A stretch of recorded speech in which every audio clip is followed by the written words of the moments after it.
বন্ধুরা, SK drug concept চ্যানেলে আপনাদের সবাইকে স্বাগত।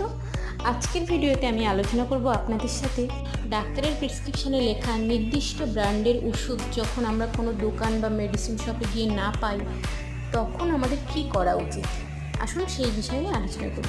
এবার আপনাকে জানতে হবে যে আপনার প্রেসক্রিপশানে যে ওষুধটা ডাক্তারবাবু দিয়েছেন সেই ওষুধের ব্র্যান্ড নেম কী আছে এবং তার কম্পোজিশান বা জেনেরিক নেম কী আছে।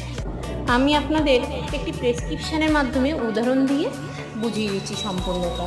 আমার কাছে যে প্রেসক্রিপশানটা আপনারা দেখতে পাচ্ছেন তার নিচে দেখুন আমি রাউন্ড করে দিচ্ছি। এখানে একটা মেডিসিন লেখা আছে প্যান্টপ 40, কিন্তু এই প্যান্টপ 40টা ধরুন আপনি কোনো দোকানে পাচ্ছেন না। এই প্যান্টপ 40 mgর কম্পোজিশান কী বা জেনেরিক নেম কী? এই প্যান্টপ 40 mgর কম্পোজিশান বা জেনেরিক নেম হলো প্যান্টোপ্রাজোল